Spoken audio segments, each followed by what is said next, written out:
اچھا علی بھائی، اگر کوئی حدیث گھڑتا ہے، ایسی حدیث جس میں آپ کی گستاخی کا پہلو نکلے، جیسے ایک روایت ہے، جیسے وہ آپ صلی اللہ علیہ وسلم فرماتے ہیں کہ جو اپنے حسب نسب پہ فخر کرے اس کو یہ چاہیے کہ باپ کی شرمگاہ کاٹ کے منہ میں ڈال لے، تو یہ بات کنائیں سے نہ کہنا، ڈرٹ کہنا ہے۔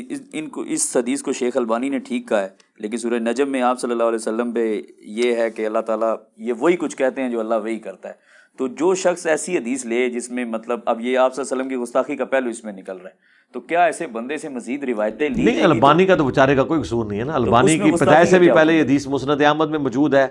یہ حدیث صرف امام احمد بن حنبل نے نہیں لی ہے، الادب المفرد میں امام بخاری نے بھی لی ہوئی ہے، مشکات میں بھی موجود ہے، یہ روایت کے طور پہ ہے نا۔ اب آ جائیں، البانی نے جو حکم لگایا ہے تو یہ حکم البانی کی مجبوری تھی، کیونکہ جو ہم اس میں سکم بتا رہے ہیں نا، البانی صاحب اس سکم کو نہیں مانتے، وہ حسن بصری کی تدلیس سے صرف نظر کرتے ہیں۔ اس روایت نے تو ہمیں مضبوط کر دیا، جو تدلیس کے بارے میں ہمارا سخت موقف ہے وہ درست ہے، ہمارے علاوہ کوئی چارہ نہیں اس کو روایت کو ضعیف کرنے کا۔ قرآن کی روح سے تو یہ ضعیف ثابت ہوتی ہے۔ پھر بخاری مسلم کی حدیث ہے، نبی میں کنواری لڑکیوں سے زیادہ شرم و حیا تھی صلی اللہ علیہ وآلہ وسلم۔ تو ہمارا اصول آپ کو ماننا پڑے گا جو امام مسلم نے لکھا ہے کہ مدلس کی آن والی روایت سما کی تصریح کے بغیر ضعیف ہے۔ اس میں حسن بصری مدلس ہیں، آن سے روایت کر رہے ہیں، لہذا روایت فارغ ہے۔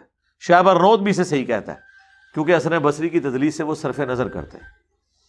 تو ہم کہتے ہیں حسن بصری ہو یا کوئی بھی ہو جو تدلیس کر رہا ہے، اور روایت اصول محدثین میں فارغ کی جائے گی، سیدھی سی بات ہے۔ تو ہم تو سیف سائڈ پہ ہیں۔ اب رہے گا کہ جو اس روایت کو صحیح مانتے ہیں، آگے یہ دیکھا جائے گا کہ وہ روایت کی سند کو جو صحیح کہہ رہے ہیں اس کے بعد اس کو عقیدہ بھی مانتے ہیں تو نہیں۔ یہ میں پھکی دے رہا ہوں، یہ کہتے ہیں جی بغیر رفع الیدین والی حدیث البانی صاحب نے صحیح کی ہوئی ہے، ابن مسعود والی۔ البانی نے کیا نماز کے طریقے کے اوپر جو کتاب لکھی ہے اس میں اس حدیث کو ڈالا ہے؟ وہ نہیں مانتے۔ ان کا موقف یہ ہے کہ ابن مسعود نے ایک آدھ مرتبہ نبی علیہ السلام سے جواز کی حد تک یہ چیز اگر دیکھ لی ہے، اگر اس روایت کو صحیح مان لیا جائے، یہ اصول کہاں سے ہو گیا؟ اصول وہی ہے جو نبی علیہ السلام نے نماز ایک ترتیب کے ساتھ تعلیم فرمائی ہے۔ اس طرح اگر آپ اصول ماننا شروع کر دیں تو بہت سارے اصول بن جائیں گے۔ ابن مسعود کی حدیث سے زیادہ نماز کا ایک اور طریقہ ثابت ہوتا ہے، وہ بھی ایک کمزور دھاگے سے۔ رفع الیدین نہیں کہیں بھی منسوخ ہوتا۔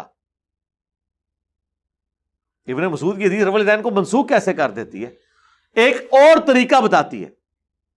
اس حدیث میں کہ لکھا ہے کہ نبی علیہ السلام نے رکوع میں جاتے وقت اور اٹھتے وقت رفع الیدین کرنے سے منع کیا، نہیں لکھا ہوا۔ صرف یہ لکھا ہے کہ ابن مسعود نے طریقہ بتایا نماز کا اور پہلی دفعہ رفع الیدین کیا، بس۔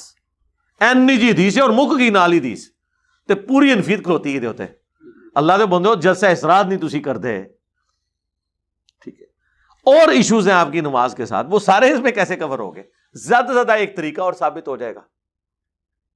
اور شاہ ولی اللہ دہلوی نے تو بڑی جرأت کیا، انہوں نے کہا کہ ابن مسعود نے ایک غلط اجتہاد کر لیا ہے اس روایت کی بنیاد کے اوپر۔ انہوں نے کہا کہ وہ نماز کے سکون کے اسے منافی اگر سمجھتے تھے تو یہ ان کا موقف غلط ہے۔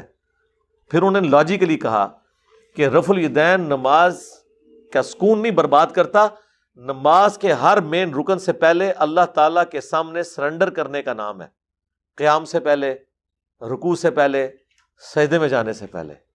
یہ اللہ کے سامنے ہینڈز اپ کرنا ہے، یہ سکون کو برباد نہیں کرتا، یہ نماز کا پروٹوکول ہے۔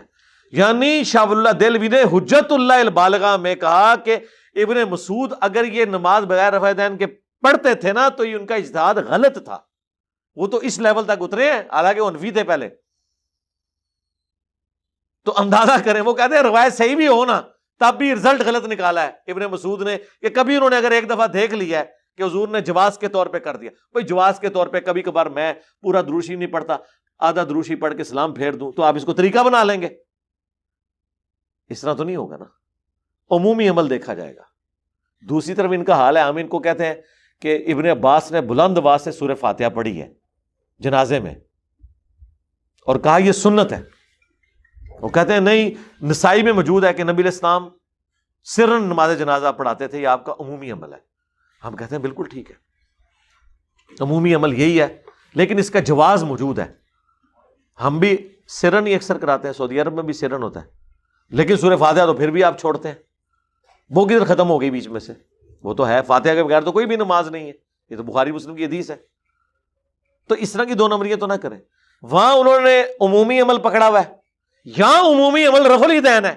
رفع الیدین کی ساری حدیثیں وہ صحابہ روایت کر رہے ہیں جو وفات سے 1 سال پہلے مسلمان ہوئے، یہاں آ کے ان کو پسو پڑے ہوئے ہیں۔ تو کوئی ایک اصول تو کھڑا کریں۔ پھر دوسری بات، اگر یہ اصول کھڑا کر لیا تھا آپ نے کہ نماز کا سکون برباد کرتا ہے، تو عید کی نماز میں کیوں سکون اپنا برباد کرتے ہو؟ عید کی نماز کے دن انہوں نے چنگے لایا کرو گے، آج تے بچو جی تسی بھی رفع دین کرو گے، آئے ہو نا داڑ تھلے، آج تے تسی بھی بت رکھ کے آؤ گے، آج تے تسی بھی مکھیاں مارو گے۔ وہ ساری گالیاں جو یہ آپ کو دیتے ہیں نا، عید سے 1 رات پہلے ان کو ایک ٹیکسٹ میسج کیا کریں کہ بچو جی صبح تسی بھی رفع دین کرو گے، کس منہ نال کرو گے، کس بوتی نال کرو گے؟